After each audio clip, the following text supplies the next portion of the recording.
Hey addicts, welcome back to another TMNT video. This time we're looking at volume 2 of the IDW collection. I've even dressed for the occasion. I got my Turtles shirt on, which I love this shirt. So yeah, if you guys haven't seen the first video, we talk about the first volume here. I go over the edition and a little bit of the story contents and my first impressions. So if you're looking for that, go check that out. Today we're here for, like I said, Collection 2, which, let me just start off by saying, really love I should say, continuing to love the way that they're doing the editions. I love that we got Splinter showcased on the front here. It's even got a good picture of him kind of meditating, or at least sitting by his incense on the back.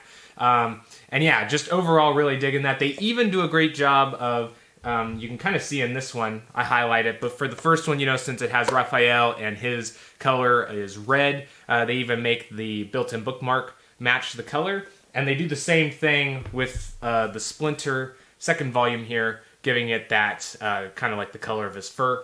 So that's really cool. So we are going to jump in and talk about each of the issues, you know, just giving my impressions, maybe a little bit of information of what we learned, but not spending too long on that because I'm sure we want to get into, you know, some other things here. But to give you a rundown, this is a collection of the main issues 13 through 20, as well as the Casey Jones, April O'Neil, Fugitoid, Krang, Baxter Stockman micro series one-shots, as well as the Secret History of the Foot Clan miniseries, which, whew, there's a lot to talk about because a lot of those are very interesting indeed. So, jumping right into it, the first one that is shown in this volume is the Casey miniseries, or micro series one-shot.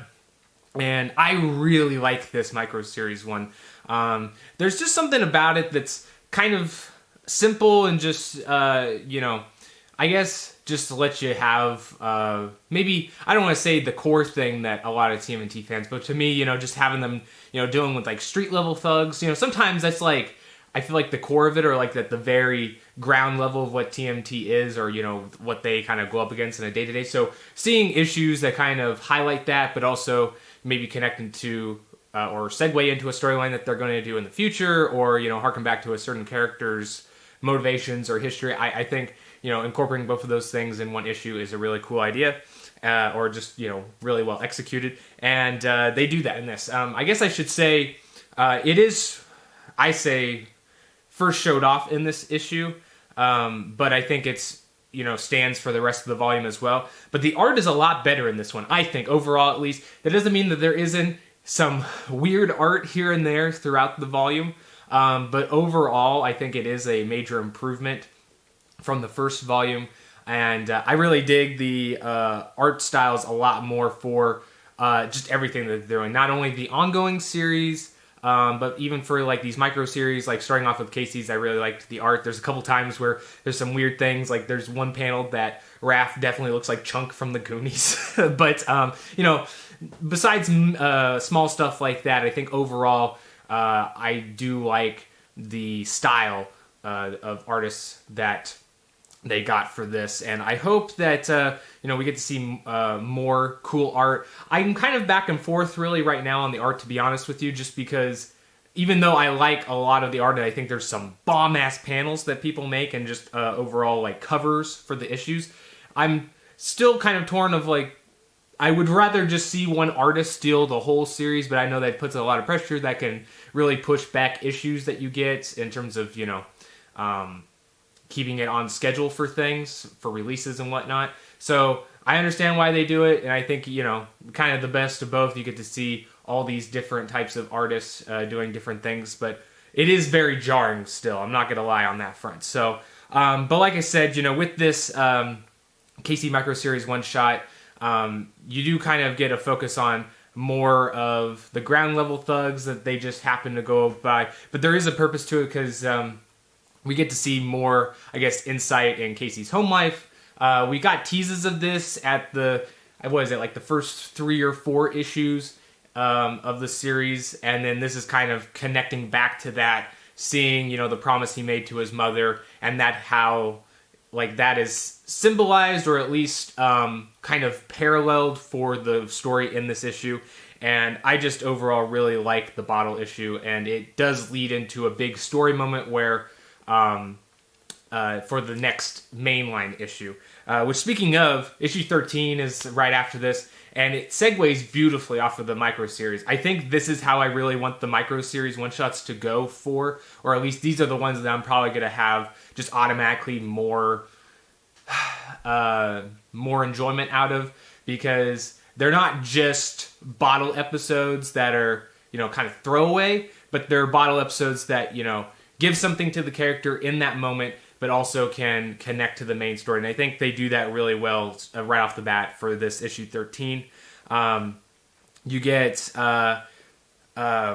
Casey stumbling back to the Turtles in April after having to, I guess, quote-unquote, suffer the consequences, or I guess face the consequences with his father, being drunk and going back home to that. So, he's arriving with the Turtles all beaten and battered. And then we get flashed to the Foot, Karai and Shredder. This is a really good moment, and I think it's something that in this volume as a whole, and specifically you start to see it in this issue, but one of my main gripes, or at least one of my big disappointments for the first volume, was that we saw the first, I guess, confrontation with the Shredder and the Foot Clan, and it felt really lackluster. And so I was really hoping that didn't mean that was going to have that same feeling carried throughout each encounter that we see, or like the next big fight, because I feel like the Foot has such deeper connection with the Turtles, even more so in this series because of the reincarnation aspect. So I think they really need to be like the driving force, or at least the big baddie or the big group that they go against, where it's like, oh crap, this is going to be serious. And I think they start to plant the seeds to correct that first impression wrong. I don't know, maybe it's just me, maybe other people really liked it, but I didn't feel like it showcased Shredder's power enough in the first volume. But in this volume, I think they do a good job of correcting that, and I think you get to see that with setting up Karai more, and just being able to play off of her relationship with the Shredder, because it is a very complicated relationship, as we see even more so showcased in the Secret of the Foot Clan. But having that, obviously the reincarnation aspect, but also still being like the great-grandfather or whatever, that's just a lot going on there. But also, I don't know if they bring it up in this issue, so I won't say, but there's also set up in this issue for having somewhat of a wedge between Karai and Shredder. And, I think because we saw how things turned out in the first volume, there's a reason why there's this wedge here now, or at least a lack of, I guess, or let me put it this way, a lack of faith in someone's ability. So seeing that, and then also how it's going to translate. I feel like for most people that have read, you'll know what I'm saying, but, just trying to keep it somewhat secretive, or at least just kind of putting it in teases there, in case you don't want to be spoiled to the whole thing, or you haven't read this whole thing yet. I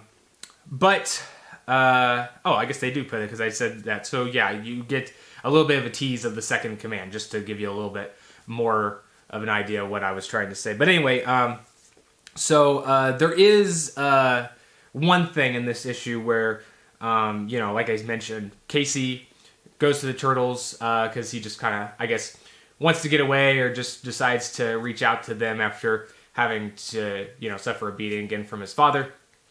And there's a point where April shows up after Raphael storms out to go beat the shit out of Casey's father, and Splinter following him, trying to, help the situation. But April shows up, and there's a point where April says something to Casey where she's like, I can't believe you didn't tell me that this was a thing that happened in your life. She's like, I told you about my dad's coma, which I get the moment, and I get where like April's coming from. Like, yeah, people that you feel like are almost like your family, even though you're not related by blood, like any kind of information that's kept from you by somebody that you really held close is going to sting a little bit. But I also think like her point's like her point's a little doesn't hit as well because it's like, I mean, you know, having an abusive parent is like a whole different level of private, you know, than like, you know, just your dad having a coma. At least in my eyes, I don't know. I can't speak for anybody, but yeah. So there is that thing there. It's like one of those that's like, but it's a good you know, I feel like that's a really real organic thing that, you know, people would do, right? They would, it's like, oh, how could you do that? Even though, you know, logically, if you're looking at it, it's like, wait, what? So do enjoy that though, even though it's obviously got to have something there. I don't know. I just like bringing up stuff like that. I think it's to me, I think that speaks volumes to somebody's writing prowess, right? When they can put in those things that, you know, just feels like somewhat that can be like organic conflict without it being just like shoehorned in there for the sake of it being a story, right? Now you get to see also again going back and seeing what happened to Stockman and what his relationship is going to be like with Krang. So that's really cool, kind of setting up some stuff there. That is another big part of this volume, seeing Krang's master plan and how that's going to tie in and collide with the Turtles' path. So that's another great jumping off point that they do in this issue, or at least, you know, trying to get that ball rolling there. There is a excellent cliffhanger. Normally I hate cliffhangers, but they did this one so good where, you know, Raphael goes to Casey's house, confronts his dad, and he's just like, I want to beat the shit out of you, I want to kill you. And then Splinter shows up, and I think it's really interesting as well because the things that they have done because of the reincarnation aspect, you know, because Splinter being Hamato Yoshi in his past life, and, you know, just the time that they've given kind of building up what Yoshi's life was, where he, you know, he had a past life in his younger years of being angry and kind of flying off the handle or having a hard time reining in his emotions, and then being saved by his wife and, you know, his kids and, you know, people in his clan, you know, like his master and whatnot. So when it gets to this moment, you know, Splinter is able to have a really good heart-to-heart, or at least a, you know, a very good teaching moment for Raphael that's genuine, I feel like. But the cliffhanger, I'm not going to ruin it, but the cliffhanger for this issue in particular is just like, oh shit, you know? Because again, one thing that I've been really digging about this iteration of the Turtles is that it is more like, I guess, the original comic, or even like the '03 series, where there is some darker elements. There is some times where, you know, it goes a little bit darker than the rest of the story may stay at. And I think it's just way more intriguing having it to where, you know, there's a potential and even sometimes an execution of, you know, something that I don't want to say is out of like the character's DNA, but just something that may be, you know, out of their code, or out of something that they, you know, would like to have happen, you know. So I think times like that, it's just like, it helps it make it more real, because, you know, not every point in your life or not everything that you face is gonna, you know, happen or be in your control to do it the best way you see fit. So I think, you know, again, they do a good job of kind of translating that into the stories and kind of the conflicts they have to go up against. Now with issue 14, which I'm going to have to speed this up, bro, because this is already at 13 minutes. So we're gonna do a better job here. So issue 14, it's a great way to start the issue. I mean, it was kind of, you know, bound to happen because of the bomb cliffhanger. But, you know, again, I kind of touched on this already. Just really love the Splinter and Raph moment, connecting with the Rage and Control, and being able to pass down, like, his lessons that he's learned from his past life. And then there is a really cool remix of the Utroms and Krang's history. We got a little bit of peek on that. It's a little bit more expanded upon in one of the other arcs, I guess you could call it, in this volume, as well as the Krang micro series one shot. But you get a little bit of it, and I really dig it. There's I just won't go over it for the sake of time, but if you read it, I think that's a good way to incorporate everything that's going on and, setting up the world where, it's another planet in another dimension. So it's kind of able to separate, or at least, have a reasoning why maybe some of the things in their, like in Earth and like the universe that's around Earth has more of a spiritual or like a supernatural element to it, whereas in the other dimension it's more, sci-fi-ish, or, not to say that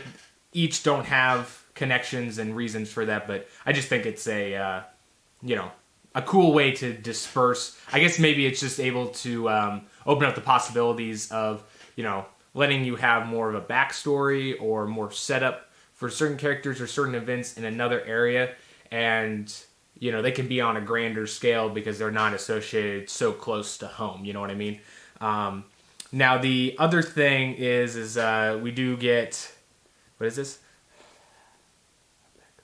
Oh, yeah, there's a really cool Easter egg where Krang tells Stockman it's just a minor setback, which I don't know if many people get that, but I love that. That's a thing that Stockman, like his, I guess, his go-to motto, or, the kind of line that he's known for saying all the time in a certain iteration. So I really like the reference there.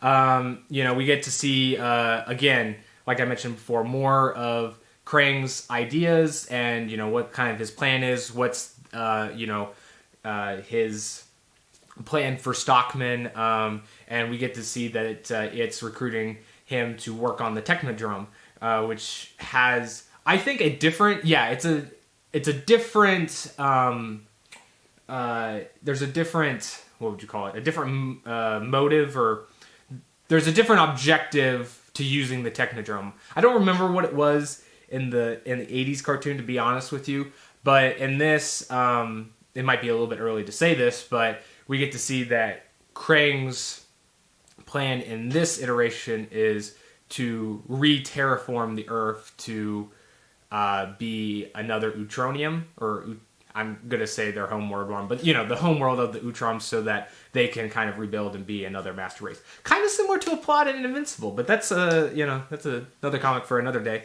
But we get to see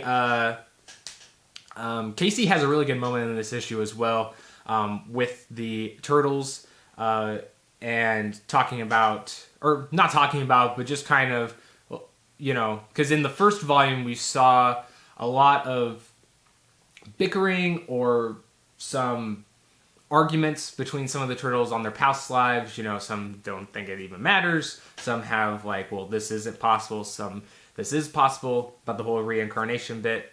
And Casey does a good job of, being like, I guess having it, I don't know what the word I'm trying to think of is, but, kind of reflected in a way where, they can stop looking at it from an argumentative way and just focus on something else, so that they're not, constantly at each other's heels about this, and I think it works well because, Casey's able to spin this around and like, you guys should just be thankful that you have a father that, goes to such lengths for you or loves you so much that you do this. And, I think that hits harder because of Casey's background.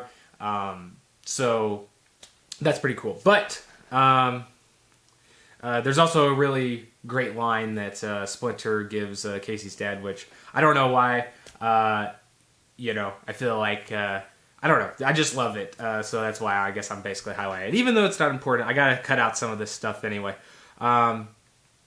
We do have, in this issue as well, Casey being accepted to stay with the Turtles and Splinter. And I think this also leads into a great moment where, Splinter tells Casey and April that they're family, so they're going to stick together no matter what. And I do like it too as well, because not only that this is early on in the series, but also just in general, I love that this is seemingly at least leading it to where they're going to be there regardless. Unless something physically keeps April and Casey from being there, they're going to be there. And I think that way of having the dynamic is really cool, because I feel like in some of the other iterations with the Turtles, it was like, well, why don't they ask Casey or April? Like, where's Casey or April? Like, what they? I mean, I know they got other stuff going on. You know, they got to put food on the table for themselves and whatnot, or they got families. But you know, it was just like one of those things that I like that they're showcasing it more, that they are more active in the story. And you know, if they're not around or if they're late to the party for whatever reason, there is, you know, we get to see why that is. You know, it's not just that like, oh yeah, I was just chilling, I just thought I'd stop by. Oh, you need help? All right. You know, kind of thing. So I do like that. So the end of this issue is actually, again, another real, it's not a cliffhanger, but it's just a good, like, you know, line drop that is like, ooh, can't wait to see the connotations. Is that the word that fits in there? Of, you know, where this is going to lead. And that is with Shredder sending Karai on her new mission. And that is to recruit his new second-in-command, which he wants Leonardo, which is really cool. I think that's something that is not really a new storyline. A lot of these, you know, are kind of remixes of old storylines, but they're done in a refreshing manner. But that is one that, just because of everything going on, really intrigued to see where that's going to go. Now, next we get the April micro series. Again, this one's pretty short, so this one will basically fly by. There is a really weird start to this, though. April's having like a dream where she's a turtle.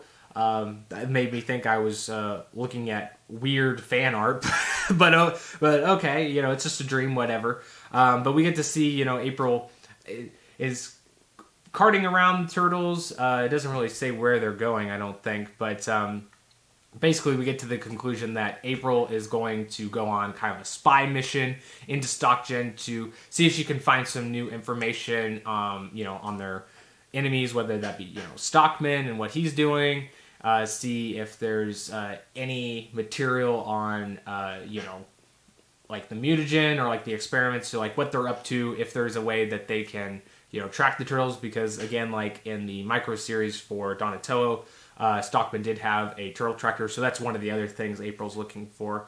But she, you know, she's just trying to get more information because she's been kind of left out of the dark in Stockton, so trying to just figure out a little bit more, or I guess the scope of their organization, right? So we get to see her interaction with Chet, which I really like how they've been setting up Chet, and I was kind of wondering to what extent, and we get answers to that later in this volume, but you know, there is a poor little moment that Chet has to suffer from April's espionage mission, but then we get a tease to a new mutant that is probably going to be a problem for the turtles, and we'll figure out in this next issue here, but that segues into issue 15, where we get to see a look back earlier. I think it's set probably, yeah, I think it's set after the Turtles and Splinter already escaped and were mutated. So this is kind of in between Hob going after the Turtles and but before Hob is betrayed by Stockman. So we get to see that there is this new turtle that's being experimented on, and they're trying to make him into kind of like what Hob was supposed to be, or not Hob, but like I guess the Mousers, right, where they're tracking the turtles and trying to retrieve Splinter. We get a look at Mikey going back to the pizza place for Woody, which this is a small little one that's kind of on the back burner, but I really like how they make kind of a you know, make it have some meaning to Mikey later on, but we get to see that this, just going to spoil it right now, this new mutant's named Slash, and we get to see Slash's attacking, or seemingly attacking Woody as well as other people in the city, and that's leading to, you know, people that have sightings of this large lizard thing, and the turtles think that, you know, they're going to be to blame, so they're on the lookout for that. But as well as they're trying to find a new lair, a new place to call home. So we get to them surveying new potential places, one being this church. And I can't wait for the possibilities that they're going to have at this new lair, because it sounds really cool. But it's a abandoned church with a nuclear bomb shelter underneath, which is pretty cool sounding. But then more look back, it's kind of a back and forth between seeing, the turtles on that mission, going out looking for a lair and then running into this moon, as well as Splinter, Casey, and April doing their own thing and then eventually being caught up back with the turtles. But there's a funny moment with Splinter when he's cooking like that. Love the apron he's wearing. We get the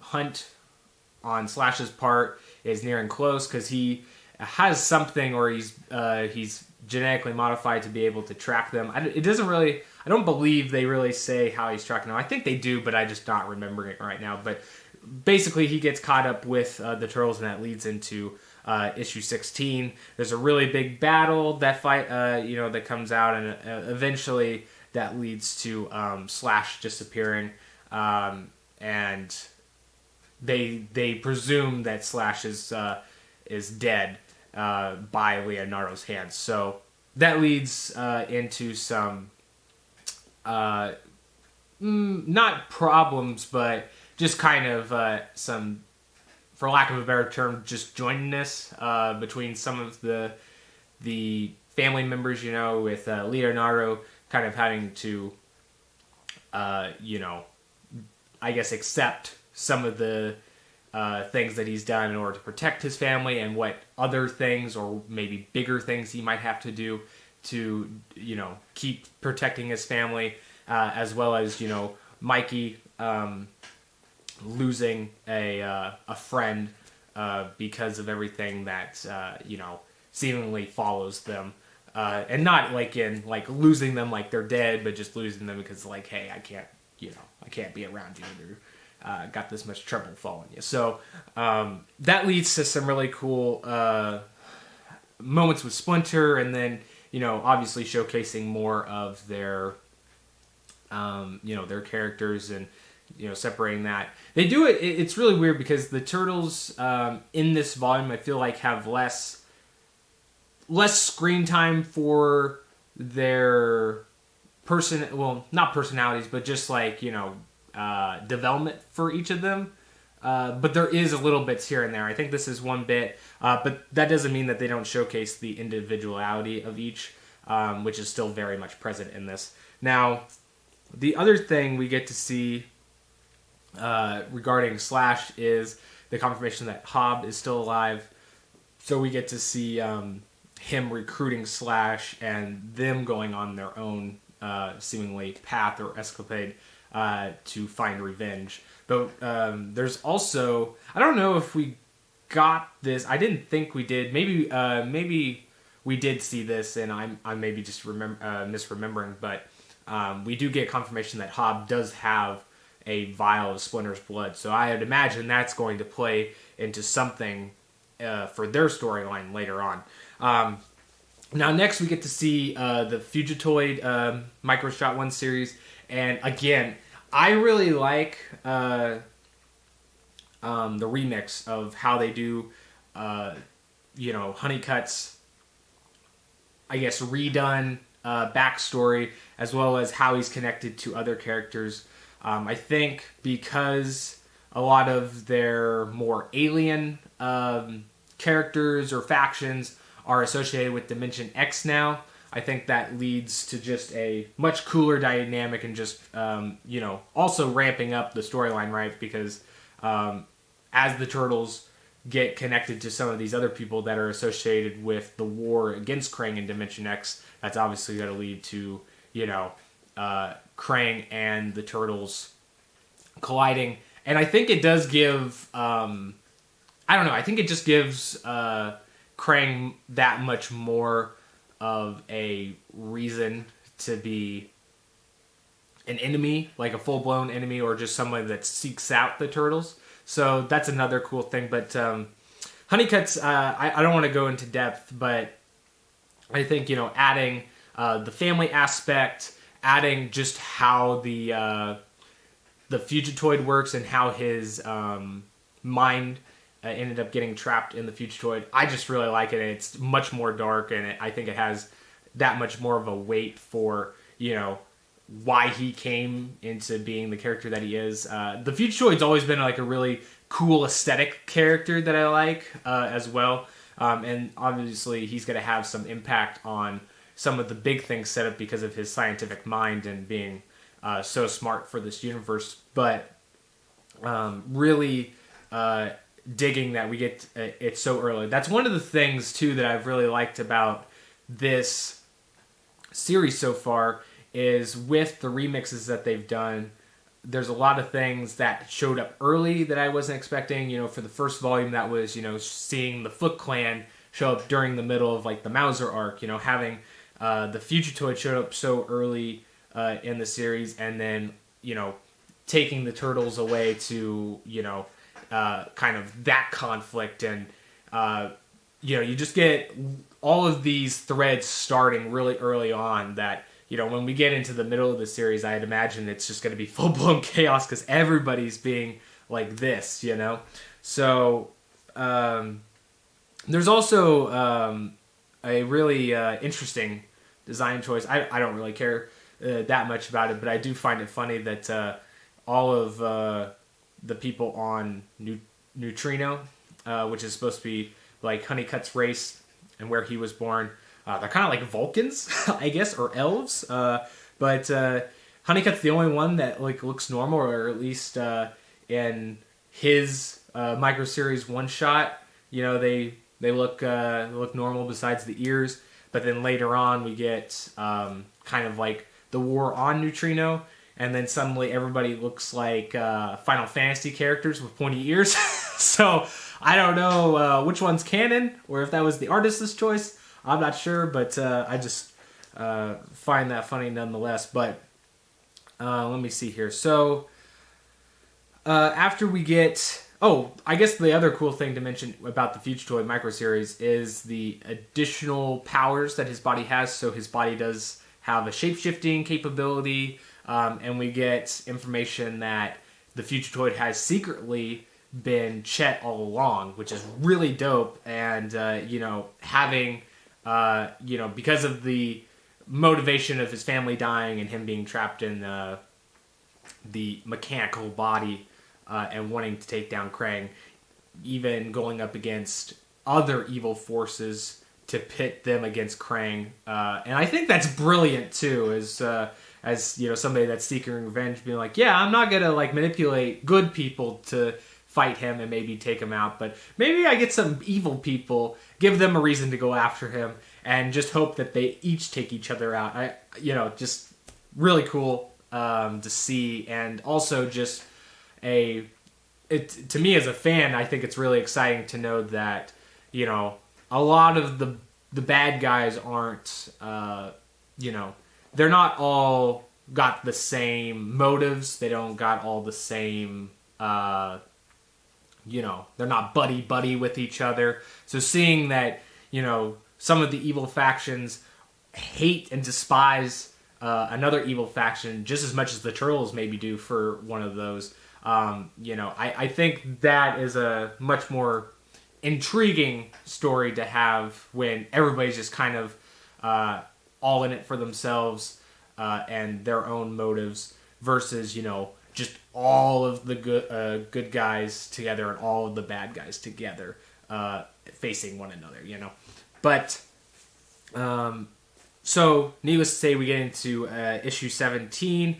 This is when we get Splinter getting the family back on track. Krang pushes the assault on Neutrino, which in search of the Fugitoid, which I mentioned a little bit before. Karai is prepping for her mission, trying to get a few more elements to being able to quote-unquote recruit Leonardo. We get an attempt to get more info. April tries to talk to Chet, but that leads to some soldiers from Neutrino showing up.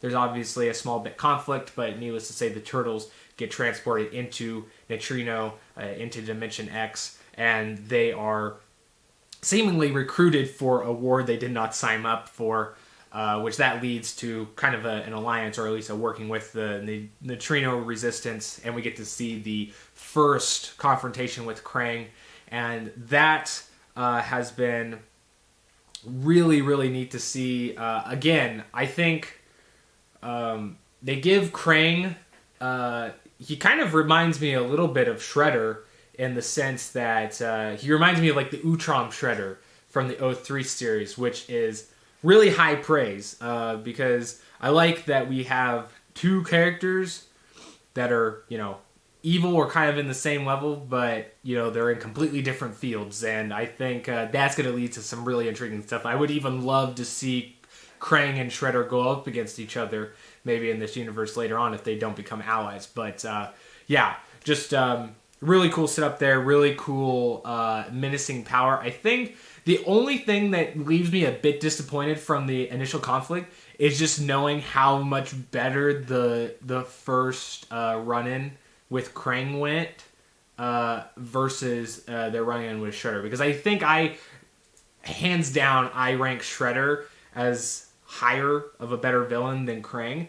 But the way they're going right now, I like both of them equally right now. I think, there's still plenty of room to give them time to shine. But in the second volume, I think they're kind of even footing, and that's just because, they're both nasty, and on the same level of nasty at that.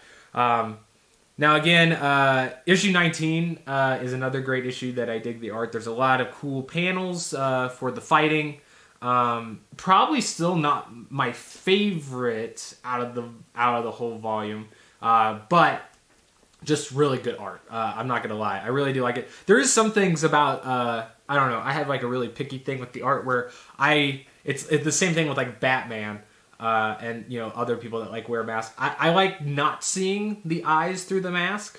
That's like my I don't know, for some reason it drives me up the wall when I see their eyes through the mask. But there is sometimes when I've been reading this where they get artists that go back and forth, and I don't know, for some reason I've been okay with that. I guess as long as it's not all just I see their eyes. I think it works well for like the close-up ones, or if you're wanting to get a little bit more emotion or display emotion of what they're thinking. That's cool, and I don't mind that. But I think I prefer the going back and forth than just all one way. Or I will be perfectly content with not seeing their eyes. I don't know. Comment below if you really care about that, or if you prefer one way. I'm sure people that it maybe just depends on what iteration or what medium you grew up with or first was introduced with, but I'd be curious to know what the majority is on that. But we're gonna skip a few of this stuff here. We get into issue I think it's issue 17, 18, 19, 20 I believe is, or maybe it's 18, 19, 20, but those are all dealing with the war and the conflict that the Turtles are helping Neutrinos to go against Krang. There's a lot of little bits in that. There's saving of a princess. There is an experimental EMP weapon that has the Turtles working on. There's a diversion, you get Raph and some of the Neutrinos going full on assault mode, and then you get Leonardo and Michelangelo going into the stealth mission. Really dig that, and I've also really appreciated the different teams up or splitting up of the Turtles. I feel like I mentioned this before in the first volume, but I feel like in a lot of the iterations that at least I've seen, they kind of paired up the Turtles with similar or with the same brother, and in this one I think they do the flip flop, and it's just really cool to get a different dynamic. In the iterations that I really love and know the most about. I don't think I rarely saw Leonardo and Michelangelo together, and it was just really cool having that shown in this. I think having it constantly switch up and not just the same throughout the story is a good way to go regardless, but I just really like the way that they showcased it in this one. Now, I guess, we get to see the Krang Micro Series issue, which again, not going to reiterate it, but, basic rundown is that you get to see a little bit more of the Utrom's history, a little bit more of Krang's history in that, how he became the Krang that we know and how most people feared. And that's really cool. I really dig it. There's a couple things, like there's one thing that Krang is like, he kind of gets his notoriety from doing certain feats, and a lot of the feats he does without an exobody, which I don't know, maybe for some reason it's just because like, I don't know, maybe it's just hard to imagine like a little glob being able to do certain things in this that are showcased. But it's like, man, how can he move around, or how can he do stuff like that? But I get it. It's a comic, it's a fictional character. We don't question stuff like that. But really cool nevertheless. And I even dig some of the history they give Krang's mechanical body, or like at least the aesthetic of like how he looks, like why he looks that way. And that's really cool. Seeing kind of like, I guess, a peek into Krang's psyche, as well as just kind of like what motivates him forward, and how maybe his father had influenced certain things that he achieves for or strives for, I think is really dope. Now, this is where the last part of the volume, which is the Foot Clan micro series, and there is, I believe, 4 or 5 issues in the Foot Clan micro series. I did forget though, there is a another micro series one shot with Baxter Stockman. I forgot, it's right before this, and this is seeing how crafty Stockman is, and how much of a front that I guess two-faced, I guess is a way to say it. Schemy is another way. Just seeing how he's playing this like a chess game, and he's trying to stay 3, 4, 5 steps ahead of people. He's trying to map out all the contingencies. I really do like this. If we can really see a Baxter Stockman pretend to be a Stockman that we know, or at least we think we know from other iterations, but he's actually like, this evil mastermind that's going to do a lot of damage, a lot more than we think anyway. I really dig that approach. I think it's a maybe not necessarily a new thing for the character, but I think it's a scope that I'm really excited to see where exactly the cap of it is.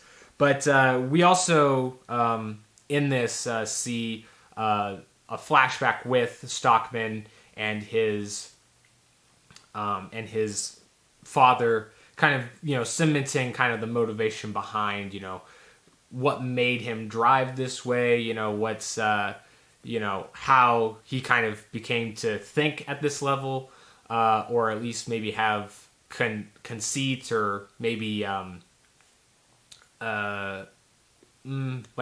a hatred, but just maybe a distaste for some certain types of people. There's also, a logical reasoning why, Stockman's kind of second guessing or trying to think of another way to get out of the Krang scenario, because it doesn't really line up with what he wants, or I guess, their ideals don't line up with each other.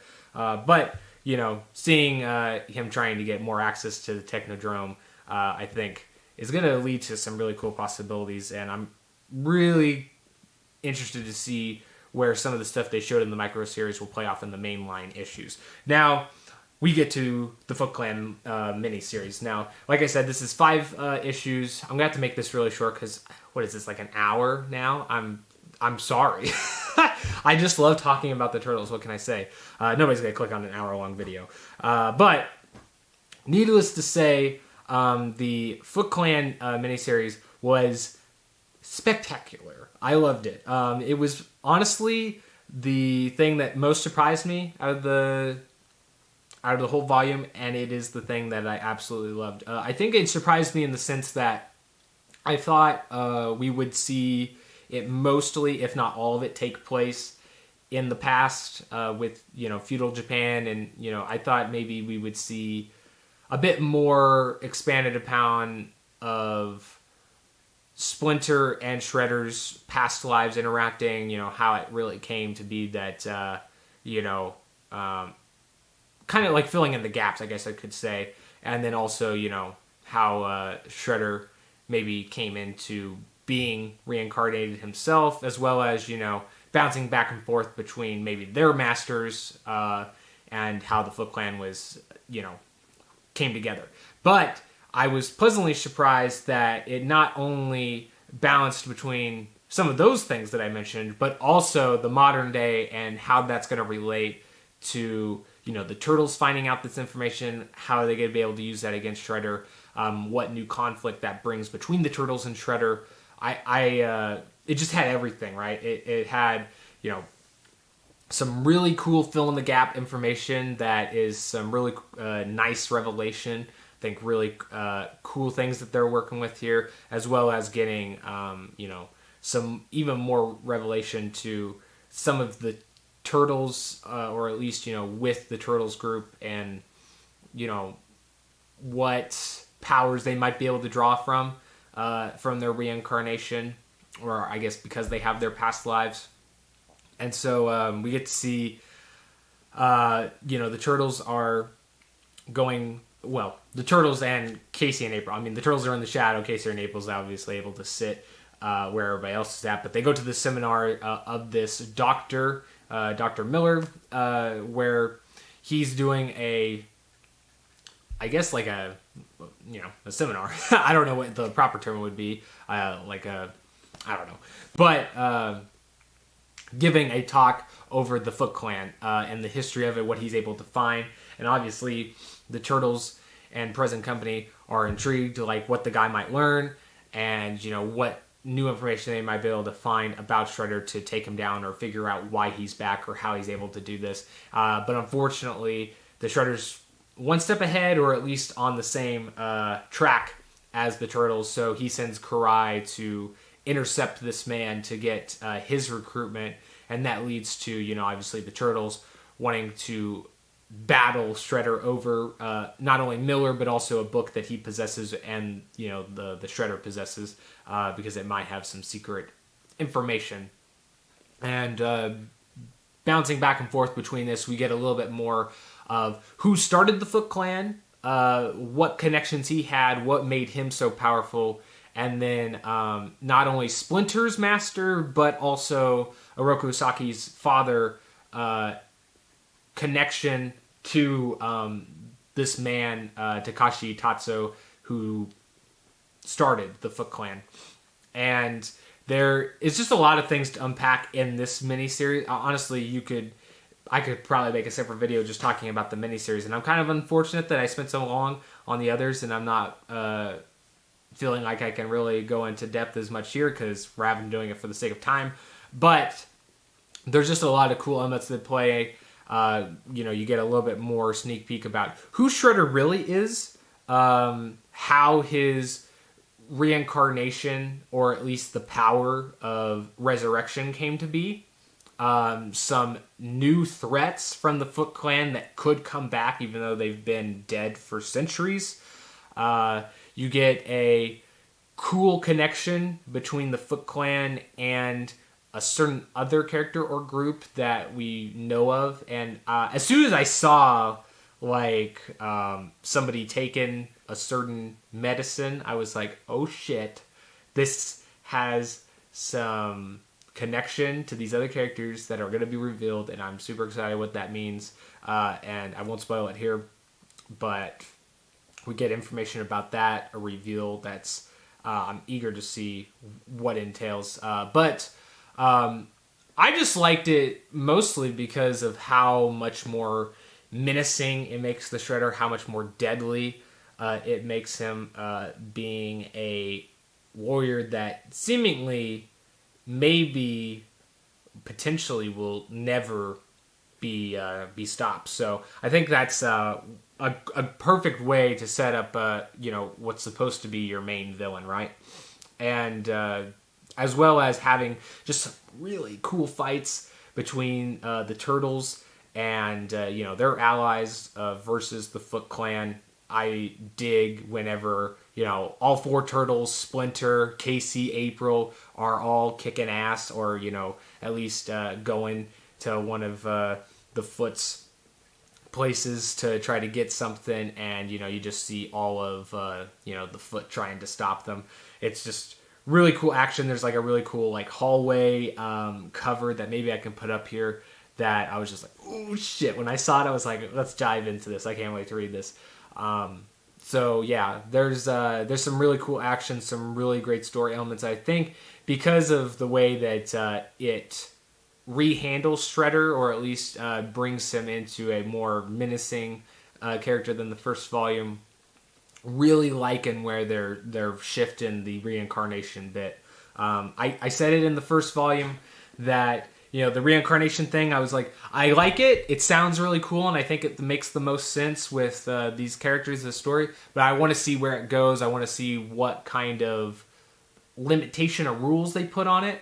And I'm liking what they're doing so far. I'm actually really loving it. This is where I think I'm sold hook, line, and sinker, and I want to see more of the series. So, with that being said, this second volume was an FFA. Really digged it. Like I said, there's a few things in there, you know, whether it be with the art or, you know, just minor things, you know, maybe not seeing as much of the Turtles character development, you know, here and there. I think overall it's still really great.